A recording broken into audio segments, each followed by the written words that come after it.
So I'm here at my uncle Melv and my aunt Evelyn. She's camera shy. She's not gonna, but she is sitting just back there. You can't see her. I can. She's a pretty little thing, and she likes looking at birds through the windows, and she scares them off if she doesn't if they're messing around with her bird feeders.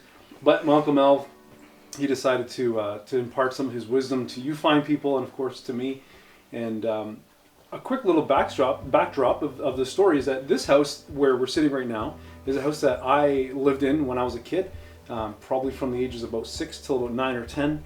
And oddly enough, the house I think shrunk because it's a lot smaller now than it used to be. So I mean, Newfoundland is a big part of my heritage. Granted, I wasn't born here, but sometimes you can take root in places where you're not necessarily born. And that's kind of what happened with me, is just to take root in such a wonderful place. Because the place and the structure and the rocks and the ocean, it's all beautiful, but I think what makes Newfoundland even that much more beautiful, because you can get rocks in oceans and other places, but it's the people. It's the people of Newfoundland, and you're just loved on. And I think that's needed. I think that there's an old school tradition, a mentality that says, let's just get together and live life and be happy and all the rest of it. So my Uncle Melv has decided to answer some of the questions that I might have and that I think you might have. And of course, you can always comment below and ask some more questions. And if I know the answers, I'll try to do my best and to answer them. So Uncle Melv, you can say hi to the people that they're sitting right there in the camera. I wish a camera showing myself, but I seem like I got into this one, and the only way I can get out of it is do justice to him. So we're just gonna have a conversation, exactly. Anyhow, my memory is not that sharp anymore. That's okay. I think a lot of things I'll forget now and think as soon as Steve leaves, but appreciating Steve like I do whatever I could for him, so I couldn't seem to turn this down. But anyhow, whatever he got on his plate now, I'll see what I can do with it. Well, Uncle Melv, I'm going to take it back to when I was a kid, and you lived just kind of down across the yard. That's right. Now, your parents, there's like an old store building right here, is what we call a store, but that used to be their home, right? Yeah, I was born in that one, and my father was born in that one, and my grandfather was born in that store that's still standing over there right now. Yes. Wow. Now it's not being used anymore for anything other than storage or whatever. No. Last time I used it for a gear shed, but I don't use it anymore. Okay. That's a gear shed for those of you whose stores is, so you used to be a fisherman, of course, so it was a big deal. So when I was a kid and living here, the interesting thing about this particular house is that when it was purchased by, I guess, my parents, the land that it was on, which was kind of, what was it, 100 yards away or so? Yes, they're about, yeah. That land wasn't for sale, so we had to move the house here. Mm-hmm. And I remember that we were talking about that the other day, where we had to basically roll this house on big logs with tractors and trucks. And I think I brought my muscles that day, and I think my 8-year-old muscles. And you were living just down there where your son is now living. That's right. That's my cousin Eugene, who was here, and I'm sure that he'd be too camera shy even if he was here to be on camera anyhow. Mm-hmm. So tell me about the fishing industry, because I know what I remember of fishing back some 30 years ago is very different than what fishing is today. Yeah. When I first got involved in the fishery, it was in my school days, and the main fishery then was the cod trap fishery. Cod was plentiful, and fishermen would use anywhere from 2 to 3 cod traps. And the cod traps would be on the outside of the island, in the deeper water and what it is in the harbours. And you would check your gear twice a day, early in the morning and mid in the afternoon.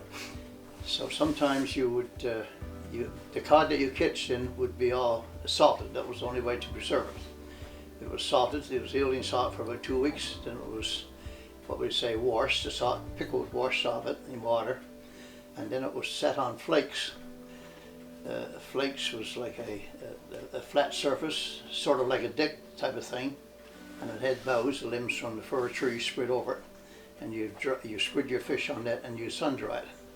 That would take a procedure about probably 2 or 3 weeks or so, and then you'd take it to the buyer and you sell it. After that, then the long liner fleet came in. Then this was a bigger boat you used for the cod, and they began to use the the long lines, which is trawls. It's a long line that stretches probably for about half a mile, and every 6 feet there would be a hook hanging down, and that hook would be baited. So the fish would come, and like any other kind of fishery, you just take the bait and the hook was attached into it, and you get caught that way.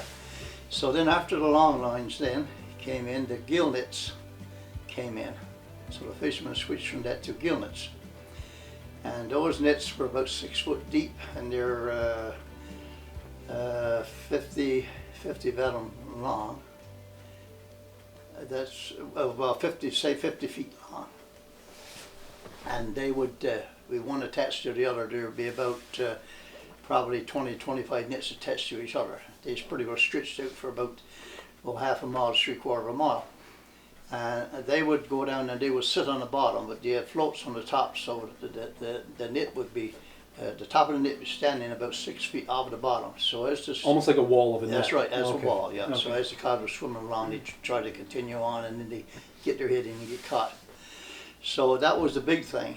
So that expanded and expanded, and then the boats began to expand, and the fishermen used to fish about 12 miles first from the inland. And then after that we extended out further and further. So then modern technology came on then, because first we only used a compass to find our positions. So technology came in then, and all the other thing to go with it that allowed us to go. So you would have like a compass and a map, like actual That's right, paper, right? And chart and map. Yeah. Okay. But most of it was, if you was had any visibility to land, mostly it was landmarks that you sit your gear by. Okay. You just use your compass in case the land would get capped in with fog or something, and you need your compass to steer in by. But when we went further out to sea then, after 30, 35, 40 miles, but then you lose sight of the land, and then you depended completely on the technology you had there, like your sounders and your radars and all the other things Okay. with it. Yeah. So then after that, then the cod fishery began to decline. Because there's just so many people fishing it, So and many bigger people and bigger. fishing, and we had a lot of the foreign vessels would fish too. So they overfished it. So then that declined, and one of the biggest nuisances that we had when we had the gill nets was the crab. Our nets would be loaded with crab, because cod was one of the main bait that the crab liked. Oh, okay. So they would get into the net and eat the cod, and then the net would settle completely on the bottom, and then more and more crab would join it, and the net was completely full. Crab was just a nuisance. It was no value to it at all. So no one was catching crab then. No, nothing. But since the cod fishery declined, then we found a market for the crab, and that's our main market today. Right. So, but we had different technology, we had different types of gear and one thing and all that to fish that. So when I got into the crab fishery, I fished anywhere from 30 out to 105 miles as far as I went. 105 miles away from Yeah, shore. Yeah. It took 14 hours to make one trip one way. Just to get there, 14 Just to hours. get there, yeah. Oh my goodness. Yeah. So what about things like, because I feel like me sitting in a, not even in that deep water, like I get seasick, like things like that, dangerous. I mean, my goodness. Yeah. We had anywhere 12 to 1400 feet of water we fished in. Wow. That was the depth of it. 12 to 1400 feet of water. Feet, yeah.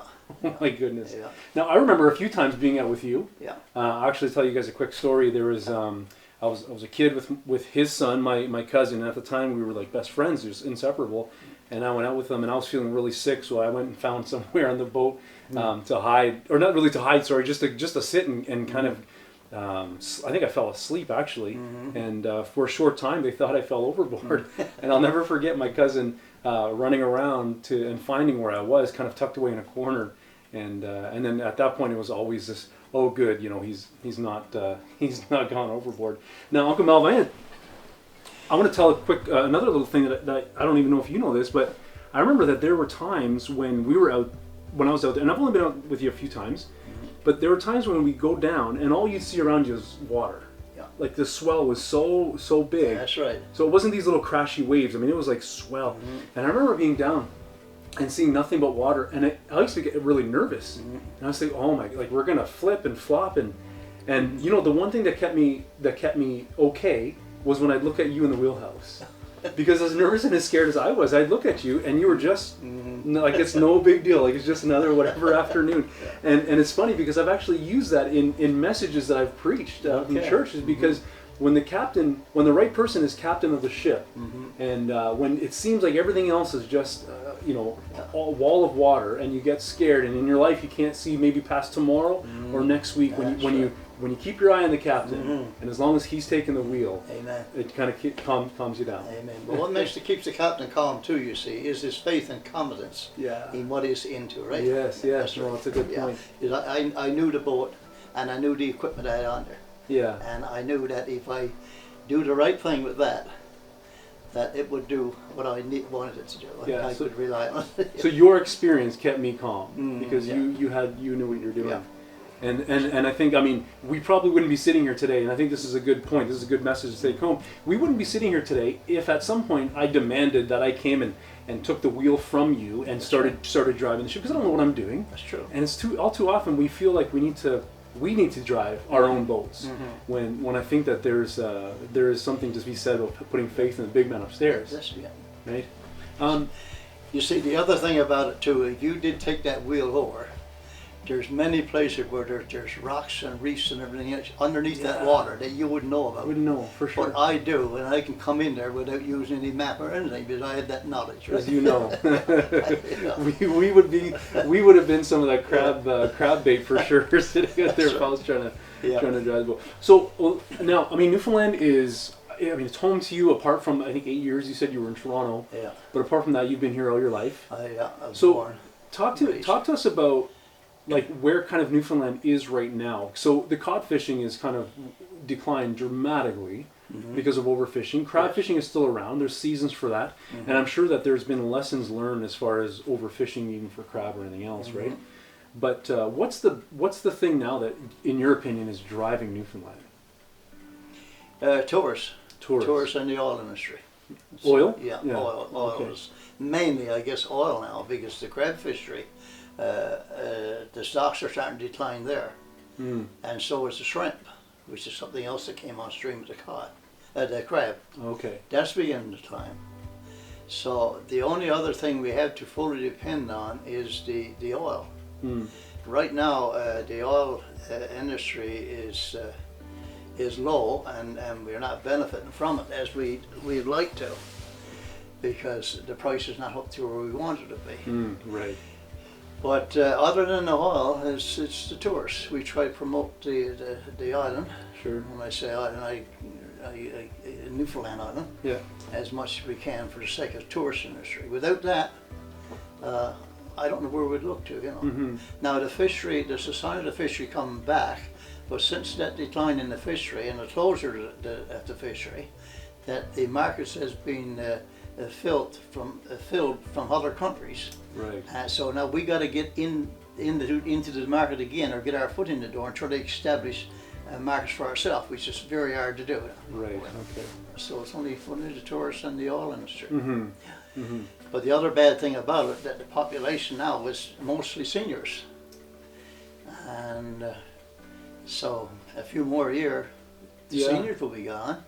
The generations behind us, the 2 and 3 generations behind me, is out migrating to other places for work, because we don't have the work to offer them there. So then it's mainly seniors. I did hear the percentage of the population. I heard it recently, and it's scary, to think about it. It's happening there. And that's where, that's kind of why I'm doing what I'm doing is, I am within that 1 or 2 generations after you, and I feel a real sense of connection here. And I just think that there's a lot of this island that if you've never been here, you don't know. And as much as I can capture anything on a film or on camera, to say that it pales in comparison is a dramatic understatement, because it's just such beauty around. It's God-made nature beauty, and it's just simple as that. And I know that my hope is that with this tourist, with the tourist attraction and all of that entails, that it never gets too much, that it doesn't kind of supersede the natural beauty of the island, right? That's right. Yeah. That's right. The other thing about the tourist industry, well, it's our economy is all seasonal, right? Right. So we have three months usually, maybe 3 to 4 months, I'll say. Everything is booming. Right. And then after them 3 or 4 months, everything is just still again. Right. So yes. we're just waiting then to survive until the next season comes around. Right, and then make it last. Back to it again. Yeah. So then, because of that, everyone for instance, the tourist industry now, that when the tourists do come, especially when we get the icebergs around, the restaurants can't accommodate them. The hotels or bed and breakfasts can't accommodate them. It's too many. Too many. Mm. So then everybody that's in that type of business, they expand. They begin to double everything. So then competition gets too great. Right. So no one gets much out of it. So it's just this, yeah. No, I see. So then during those slow times then, I mean, they got the mortgage and the other things that's related to their business. Because the bills don't stop. It's our job to keep up with the... That's right, yeah. So that's a problem too, Yeah, no, for sure. Well, listen, I appreciate your time and some of the history. And guys, if you're ever wondering what to do, now Fish Fun Folk Festival, I'm just going to end with this. That's in July sometime. You can Google Fish Fun Folk Festival. Yes. It's here in Twillingate. That's when we were here last year. And it's just a wonderful time that a lot of tourists come down, a lot of businesses are selling items and trinkets and tours, and it's just a great time to experience the rock. So if you're ever wondering when should I go to Newfoundland, Google Fish Fun Folk Festival, find out when it is, and it happens once a year every year, and it's a great time. So if that's you, there you go. You can, but if you want a little bit of a less, I don't want tourism and all that, I want to come around. We came here mid-May and it was a great time. The weather wasn't horrible. It was kind of cool on some days, but definitely the tourism isn't rocking. So you can pick your time that you want to come. So thank you so much for taking some of this time. The one other thing I'd like to add into Please that, do. if I can. When you mentioned about when I started off in my earlier days and got involved with the fishery, there's another thing that we used to get involved with too. That was the seal fishery. Mm. We'd harvest the seals in the spring of the year. Mm-hmm. In the early days, we harvested the whitecoats, but then people didn't appreciate killing the baby seals, although they were killed humanely. There was a restriction on the whitecoats, and the only seals that we could take then was the beaters, we call it. This was after they would get to the age of shading the whitecoat, and they'd become as a beater. They'd be probably 3 months old, and we could only take them by rifle. But still, there's commercials on the media that we're still clubbing the baby seals. We haven't done that for years. Yeah. We respect the decision to put a restriction on the baby seals, and we do the best we can to maintain that. Mm. But we can only kill a seal now by a rifle, and every sealer has to go to school and get a certificate to prove that he has the requirements to do that. Yeah. So any commercial about the baby seal, that's not true. Whenever I go to Toronto and get talking to people, and they find out where I'm from, that usually comes up. Yeah, and they still think that we're killing it. It's just because of the false commercial on the media. Yeah. So I just want to get that. No, it's a good point. No one's clubbing seal down here anymore. That's something way back in the history. But like anything in history, you learn from it, you grow from it, and then you move on, right? Yeah. No, I appreciate that. But because of the restrictions put on on the seal fishery, you see, the seals is overpopulated. And one of the main food of the seals, and I've proven this myself, is the cod. Codfish. And they don't just eat the meat of the thing, they eat the roe that's in the thing. Okay. Because I've seen seals, and we've ran into cod ourselves on the ice pans, with the belly just eat from the cod and the rest of them staying there. So it's a waste? Just a waste. But you see, the seals are destroying the eggs that way to reproduce, right? Right. And then and the fishermen not fishing cod, then the seal population is destroying the cod as well as fishing. Makes sense. All right.